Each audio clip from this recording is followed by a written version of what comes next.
Hi everyone, स्वागत है एक बार फिर से आप सभी का फिक्स टारगेट 2.0 परिवार के एक और नई वीडियो में। मिथिला यूनिवर्सिटी से 2023 में जितने भी स्टूडेंट डिग्री पार्ट 2 का एग्जामिनेशन दे रहे हैं और आज यानी कि मेरे भाई 17 जुलाई को जिस स्टूडेंट का पहली सिटिंग में आरबी हिंदी का एग्जामिनेशन था 100 मार्क वाला, तो आप लोग आज के इस पूरी क्लास को ध्यान से देखिएगा। आपसे जो 100 क्वेश्चन पूछा गया था जिसका मैं 100% सही आंसर की यहाँ पर डिस्कस करने वाला हूँ, जहां से आप मैच कर सकते हैं कि आपने एग्जामिनेशन में कितना क्वेश्चन गलत किया है, कितना क्वेश्चन सही किया है। आप हमें कॉमेंट करके जरूर बताइएगा। तो चलिए हम लोग फटाफट से क्लास को स्टार्ट करेंगे। इससे पहले चैनल पर नया है सब्सक्राइब कर लेना, वीडियो को प्यारा सा लाइक करके अपने सभी दोस्तों को भी जरूर शेयर करना ताकि सभी मैच कर सके। देखिए सेट सीरीज की बात कर लिया जाए तो सेट क्या है, बी है। और देखिए आपके पास क्या हो सकता है, ए हो सकता है, सी हो सकता है। तो आप क्वेश्चंस के अकॉर्डिंग वीडियो को पॉज करके मिलाते चलिएगा। फटाफट से चलिए क्वेश्चंस की तरफ बढ़ते हैं और बारी बारी से सारे प्रश्नों को देखेंगे। बहुत ही सिंपल क्वेश्चंस पूछा गया था और जो स्टूडेंट मेरी क्लासेस को कंप्लीट करके गया होगा उन्होंने तो कहीं ना कहीं बेहतरीन मार्क जरूर प्राप्त करेगा। आगे देखिए आप क्वेश्चन पूछा गया कि संक्षेपण का सही अर्थ क्या होता है। तो देखिए यहाँ पर बहुत ही लॉजिकल क्वेश्चन था। गागर में सागर भरना मतलब बहुत सी बड़े बड़े चीजों को बहुत ही छोटी चीजों में लिख देना होता है। यानी कि बिंदु में फिर से बिंदु में सिंधु समाना, यानी कि फिर से यही बात है कि बहुत बड़े बड़े चीजों को छोटी चीजों में समाहित कर देना। तो दोनों का अर्थ एक ही है और यहां पर संक्षेपण का भी अर्थ यही होता है कि बहुत बड़ी चीजों को क्या करना, तो बहुत ही कम शब्दों में लिख देना। यानी कि इसका करेक्ट आंसर क्या हो जाएगा, ऑप्शन नंबर सी हो जाएगा। आगे बात करेंगे अगला क्वेश्चन देखिएगा। अगला नंबर क्वेश्चन में आपसे पूछा गया कि प्रारूपण का अंग्रेजी शब्द क्या होता है। तो प्रारूपण का जो अंग्रेजी शब्द होता है वह होता है ड्राफ्ट। क्या होता है, ड्राफ्ट होता है। ये सारे के सारे क्वेश्चंस देखिए 50 मार्क वाला जो क्वेश्चन था, 50 मार्क वाला, उसमें भी पूछा गया था। आगे देखेंगे अगला क्वेश्चन क्या पूछा गया है।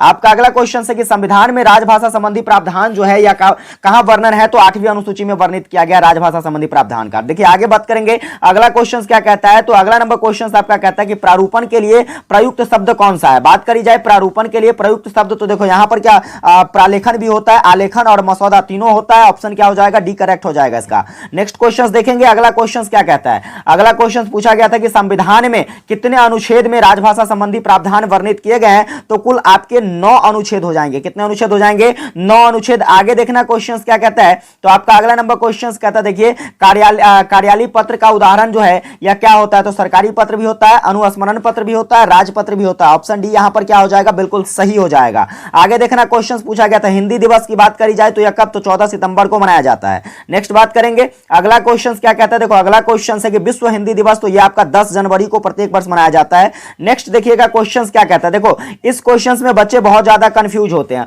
और ये मैंने आपको पिछली क्लासेस में एक्सप्लेन करके भी बताया था कि राजभाषा आयोग की अगर बात कर लिया जाए आपसे, तो पहली बार जो राजभाषा आयोग का गठन किया गया था 1955 में किया गया था। और देखिए 1956 की अगर बात कर लिया जाए तो 1956 में पहली बार जो है यह आयोग ने अपना रिपोर्ट पारित किया क्या किया था, रिपोर्ट पारित किया था। समझ गए। तो ये 1956 नहीं होगा, इसका करेक्ट आंसर 1955 होगा। ऑप्शन बी क्या हो जाएगा, इसका बिल्कुल करेक्ट हो जाएगा। चलिए आगे बात करेंगे अगला क्वेश्चन क्या कहता है।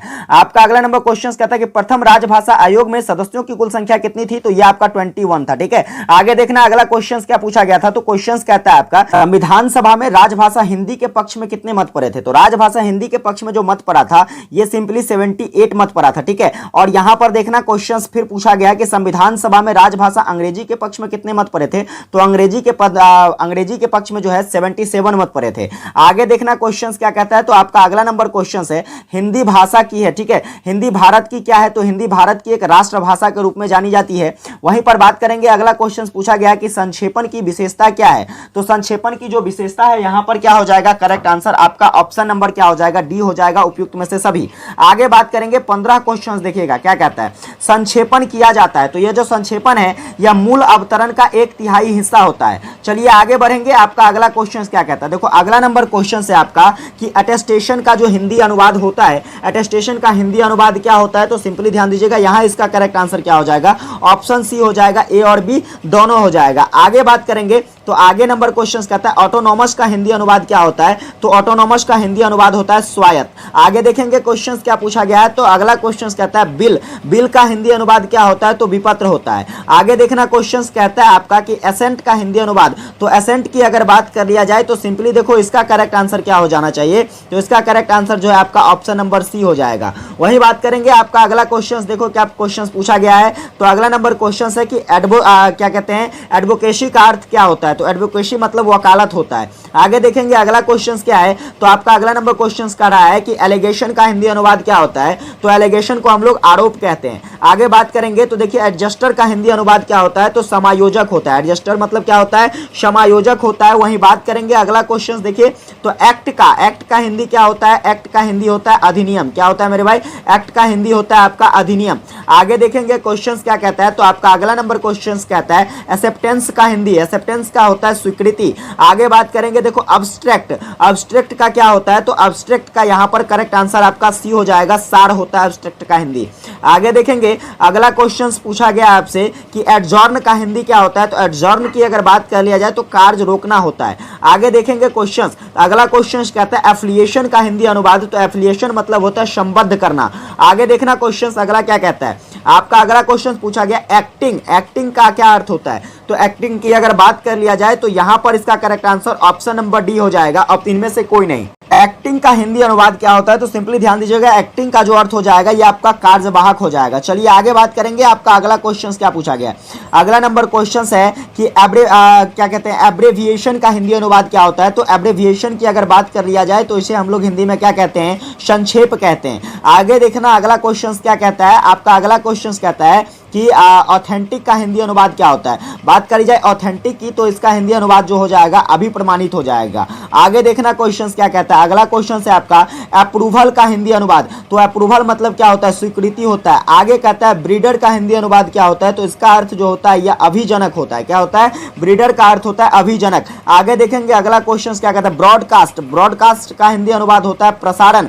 और अगला है जो अगला क्वेश्चन कहता है कि ब्यूरो का क्या होता है अर्थ, तो ब्यूरो का अर्थ यहां पर हो जाएगा आपका केंद्र। क्या हो जाएगा, केंद्र हो जाएगा। आगे देखेंगे अगला क्वेश्चन कहता है काउंसिल का अर्थ क्या होता है, तो काउंसिल की बात करें तो इसका अर्थ होता है परामर्शदाता। चलिए आगे बात करेंगे, आपका अगला क्वेश्चन जो कि व्याकरण से रिलेटेड है, क्वेश्चन कहता है आकाश कुसुम मुहावरा का क्या अर्थ होता है, तो आकाश कुसुम मुहावरा का अर्थ होता है अनहोनी बात। ठीक है, अगला क्वेश्चन कहता है आंखें फेर लेना मतलब देखिए ये स्टूडेंट क्या किए, धोखा देना, जो कि बिल्कुल गलत है। आंखें फेर लेना मतलब क्या है कि परिस्थिति के विपरीत हो जाना, मतलब विपरीत हो जाना। क्या हो जाना, विपरीत हो जाना। चलिए आगे बात करेंगे अगला क्वेश्चन आपका कहता है इधर उधर की हाँकना मतलब व्यर्थ का बकवास करना। अगला क्वेश्चन कलम का धनी मतलब अच्छा लेखक, कलम का धनी जैसे कहते हैं ना कि प्रेमचंद्र क्या है, तो प्रेमचंद्र कलम के धनी है, मतलब बहुत अच्छे लेखक हैं। आगे क्वेश्चन कहता है कि कन्नी काटना मतलब क्या होता है, बचकर निकल जाना।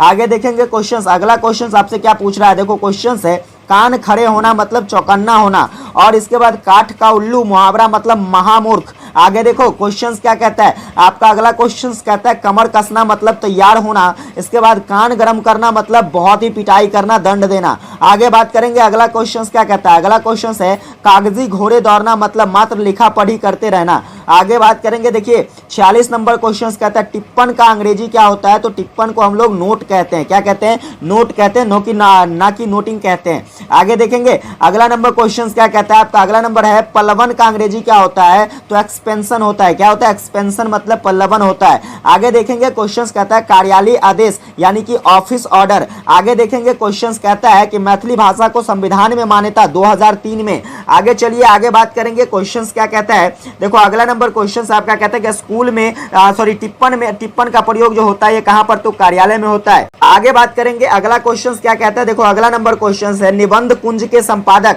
तो बात करी जाए निबंध कुंज के संपादक की तो इसका जो करेक्ट आंसर हो जाएगा ऑप्शन नंबर डी हो जाएगा। क्यों, क्योंकि निबंध कुंज जो है यह किसके द्वारा, तो कहा जाए तो शिव प्रसाद के द्वारा। किसके द्वारा, शिव प्रसाद के द्वारा इसका संपादन किया गया था। चलिए आगे बात करेंगे अगला नंबर क्वेश्चन क्या कहता है, देखो निबंध कुंज के जो प्रकाशक हैं वो कौन है, तो गंगा यमुना प्रकाशक हैं। आगे बात करेंगे अगला क्वेश्चन देखिएगा, कहता है आपका क्वेश्चन कि निबंध कुंज में संकलित निबंधों की संख्या कितनी है, तो आपका ये 7 हो जाएगा। चलिए मोक्षदाता राम के लेखक की बात कर लिया जाए तो मोक्षदाता राम जो है यह किसके द्वारा लिखा गया है, तो सिंपली देखो इसका जो करेक्ट आंसर हो जाएगा यहाँ आपका क्या हो जाएगा, देखिए मोक्षदाता राम किसके द्वारा लिखा गया है, तो सिंपली देखो इसका जो करेक्ट आंसर हो जाएगा ये आपका हो जाएगा option number D Mahatma Gandhi. चलिए आगे बात करेंगे, आपका अगला क्वेश्चन क्या कहता है, जीवन में सत्य के प्रयोग पुस्तक जो है यह क्या है, आत्मकथा है। किसकी आत्मकथा है, तो यह आपका महात्मा गांधी साहब का आत्मकथा है। ठीक है, आगे देखेंगे अगला क्वेश्चन क्या कहता है। क्वेश्चन से मोक्षदाता राम निबंध है तो किस प्रकार की, तो मोक्षदाता राम जो है यह एक प्रकार का आध्यात्मिक निबंध है। चलिए क्वेश्चन कहता है देह तो अभिमान का भूल है, उपयुक्त पंक्ति जो है यह किसके द्वारा किस पंक्तियां उद्धत है, कहां से, तो यह भी मोक्षदाता राम से उद्धत है। चलिए बात करेंगे आपका अगला क्वेश्चन क्या कहता है। देखना क्वेश्चन है कि स्वरूप देखिए निबंध के लेखक कौन है, तो स्वरूप देखिए निबंध जो लिखा गया है यह आपका विनोबा भावे के द्वारा लिखा गया है। वहीं पर बात करेंगे अगला क्वेश्चन, देखिए बहुत ही लॉजिकल तरीके से क्वेश्चंस को सेट किया गया। देखो गीता प्रवचन पुस्तक के लेखक ये भी आपका विनोबा भावे हैं। क्वेश्चंस बात करें विनोबा भावे के जन्म की तो 1895 हो जाएगा। वहीं पर बात किया जाए अगला क्वेश्चन, तो देखो अगला क्वेश्चन है आपका क्या कहता है कि सर्वोदय संदेश पुस्तक के लेखक कौन है, तो सर्वोदय संदेश किसके द्वारा, तो विनोबा भावे के द्वारा लिखा गया है। वहीं पर बात करा जाए देखो अगला क्वेश्चन, तो आपका अगला क्वेश्चन कहता है गीता को आध्यात्मिक शब्दकोश कौन मानता है, तो यह भी विनोबा भावे के द्वारा माना जाता है। वहीं पर बात किया जाए भूदान गंगा किसके द्वारा, तो यह भी विनोबा भावे के द्वारा लिखा गया है। चलिए बात किया जाए अगला नंबर क्वेश्चन, तो देखो शांति सेना के लेखक कौन है, तो शांति सेना की बात कर लिया जाए तो देखो इस पर थोड़ा सा इस क्वेश्चन पर हमें डाउट है। ठीक है, वैसे अगर कहा जाए तो इसका भी आंसर विनोबा भावे ही होना चाहिए, लेकिन मैं इस क्वेश्चन को क्या कहता हूं डाउट में रखता हूं, यह जो क्लियर नहीं है। आगे बात करेंगे अगला क्वेश्चन क्या कहता है। देखो 65 नंबर क्वेश्चन है स्वरूप देखिए शीर्षक, तो बात करी जाए स्वरूप देखिए शीर्षक निबंध में क्या चित्रित है, तो यहाँ पर क्या हो जाएगा, तो क्या कहते हैं समाज सेवियों के लिए क्या कहते हैं आत्मचिंतन या फिर अंतर्दर्शन इसमें निहित है। आगे बात किया जाए अगला क्वेश्चन क्या कहता है, तो देखो आचार्य नरेंद्र देव के बारे में बात करी जा रही है, तो इनका जन्म कब 1889 ईस्वी में। वहीं पर बात करें देखो आचार्य नरेंद्र देव कहाँ के कुलपति थे, तो ये आपका काशी विश्वविद्यालय का कुलपति था। आगे देखेंगे अगला क्वेश्चन कहता है निम्नलिखित में किस पुस्तक पर आचार्य नरेंद्र देव को जो है साहित्य अकादमी, तो आपका बौद्ध दर्शन हो जाएगा।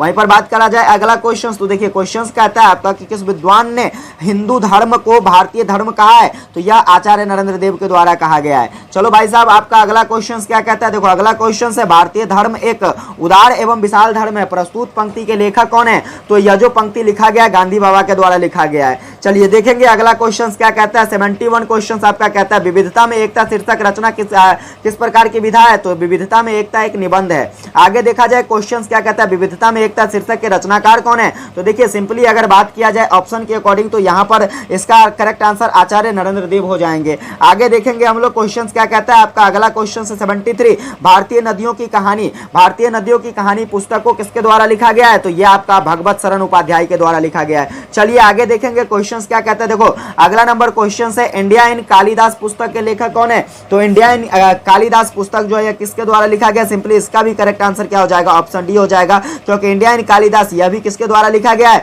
तो यह भी मेरे भाई किसके द्वारा लिखा गया, भगवत शरण उपाध्याय के द्वारा लिखा गया है। चलिए आगे बात करेंगे अगला क्वेश्चन कितना सुंदर देश हमारा पुस्तक जो है यह किसके द्वारा, तो यह भी भगवत शरण उपाध्याय के द्वारा लिखा गया है। चलिए भाई साहब आगे बात करेंगे आपका अगला क्वेश्चन क्या कहता है 76 मैं मजदूर हूं शीर्षक जो है यह किसके द्वारा, यह भी भगवत शरण उपाध्याय के द्वारा लिखा गया है। क्वेश्चन कहता है वैमन इन ऋग्वेद पुस्तक के लेखक, यह भी भगवत शरण उपाध्याय है। तो इस तरीके से देखिए कितना लॉजिकली क्वेश्चन को सेट किया गया है। आप बस अगर थोड़ा सा ब्रेन लगाते तो आपका लगभग क्वेश्चन सही हो जाता। क्वेश्चन कहता है मैं मजदूर हूं जीवनबद्ध श्रम शक्ति की इकाई प्रस्तुत पंक्तियां कहां से उद्धत है, तो यह आपका मैं मजदूर हूं से उद्धत है। आगे बात करेंगे कहता है भगवत शरण उपाध्याय का जन्म कहां, तो यह आपका यूपी में हुआ, तो कहां पर, यूपी में हुआ बलिया में। आगे बात करेंगे अगला क्वेश्चन क्या कहता है, अगला क्वेश्चन से मैं मजदूर हूं रचना की भाषा क्या है, तो यह एक व्यंग्यात्मक रचना है। आगे बात करी जाए अगला क्वेश्चन देखो 81 क्वेश्चन कहता है कि वासुदेव शरण अग्रवाल का जन्म, तो वासुदेव शरण अग्रवाल का भी जन्म कहां पर, यूपी में ही होता है। आगे बढ़िए क्वेश्चन कहता है हर्ष चरित्र एक सांस्कृतिक अध्ययन पुस्तक किसके द्वारा लिखा गया है, तो सिंपली देखेंगे इसका जो करेक्ट आंसर हो जाएगा आपका ये हो जाएगा आपका वासुदेव शरण अग्रवाल के द्वारा लिखा गया है। आगे देखेंगे क्वेश्चन क्या कहता है। देखो अगला क्वेश्चन है महाकवि बाणभट्ट की सृष्टि और दृष्टि, तो यह हो जाएगा आपका निबंध है। आगे बात करेंगे अगला क्वेश्चन क्या कहता है। देखो अगला नंबर क्वेश्चन है महाकवि बाणभट्ट की सृष्टि और दृष्टि रचना में अभिव्यक्त हुआ है, तो यह इसमें किसमें क्या कहते हैं आध्यात्मिक चेतना को क्या किया गया है, तो उसमें अभिव्यक्त किया गया है। हर्ष चरित्र के लेखक, तो देखिए यहाँ पर हर्ष चरित्र बाणभट्ट के द्वारा लिखा गया है। आगे बात करी जाए अगला क्वेश्चन क्या कहता है, तो कादम्बरी किसकी रचना है, तो कादम्बरी बाणभट्ट की रचना है। आगे देखना क्वेश्चन कहता है कि हाँ मैंने क्या कहते हैं दर्प 7 का नाम सुना है, यह कहां से उद्धत है, तो यह आपका बाणभट्ट की सृष्टि और दृष्टि से उद्धत है। आगे बात करेंगे क्वेश्चन देखिएगा, कहता है अगला क्वेश्चन कि डॉक्टर वासुदेव शरण अग्रवाल का जन्म, तो डॉक्टर वासुदेव शरण अग्रवाल का जन्म 1904 में। आगे बात करी जाए कहा गया है कि महाकवि बाणभट्ट किसके दरबारी कवि थे, तो यह आपका हर्षवर्धन का दरबारी कवि था। चलिए बात करा जाए 90 नंबर क्वेश्चन क्या कहता है,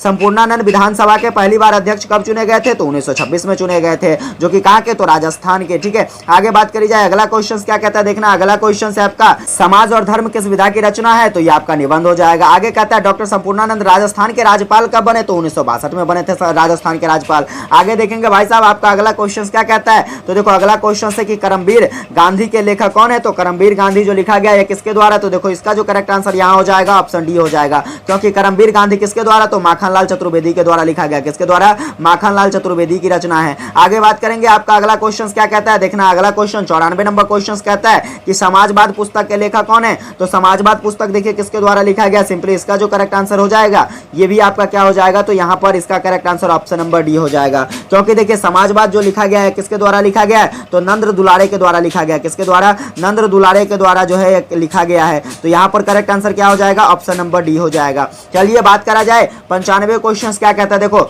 सम्राट हर्षवर्धन के लेखक कौन, तो सम्राट हर्षवर्धन किसके द्वारा, तो डॉक्टर संपूर्णानंद के द्वारा लिखा गया। वैसे अगर बात करी जाए तो इस क्वेश्चन पर भी थोड़ा सा डाउट है, लेकिन मैं बात करूं तो डॉक्टर संपूर्णानंद यहां पर करेक्ट आंसर हो जाना चाहिए इसका। ठीक है, श्योर नहीं हूं मैं। आगे बात करेंगे अगला क्वेश्चन देखिएगा क्या कहता है कि सत्य सार्वदेशिक है महात्मा गांधी। ठीक है, सत्य सार्वदेशिक है किसने कहा, महात्मा गांधी ने कहा था। डॉक्टर संपूर्णानंद का जन्म की बात कर लिया जाए तो कब हुआ था, ये आपका 1891 में होता है। आगे देखेंगे क्वेश्चन अगला क्या कहता है, देखो अगला क्वेश्चन से आपका कि धर्म का स्थान क्या कहते हैं गणिती गौण है। ठीक है, गौनती गौण है, या जो प्रस्तुत पंक्ति है कहां से उद्धत है, तो यह समाज और धर्म से उद्धत है। आखिरी सेकंड लास्ट क्वेश्चन देखेंगे क्या पूछा गया है, क्वेश्चन कहता है कि समाज और धर्म रचना जो है यह किससे कहां से उद्धत है, तो यह क्या कहते हैं चिदविलास से उद्धत है। आगे देखेंगे आखिरी क्वेश्चन में पूछा गया था आपका कि विशुद्ध काव्य में सौंदर्य दृष्टि की प्रधानता होती है, या जो पंक्ति है कहां से उद्धत है, तो यह रामायण महाभारत में सांस्कृतिक चेतना से। इसके बाद देखिए कुल मिलाकर 100 क्वेश्चन था, जिसका मैंने लगभग क्वेश्चंस जो है बिल्कुल 100% सही मैंने आपको आंसर यहां पर बताया। कुछ क्वेश्चंस ऐसे भी हो सकते हैं जिस पर आपको डाउट हो तो आप कमेंट करके बता सकते हैं। ठीक है, तो उम्मीद करता हूं आपको ये क्लासेस अगर हेल्पफुल लगी हो, चैनल पर नए सब्सक्राइब कर लेना, वीडियो को लाइक करके अपने सभी दोस्तों को शेयर करना। मिलेंगे आप लोगों के साथ अगली क्लास में, तब तक के लिए जय हिंद, वंदे मातरम।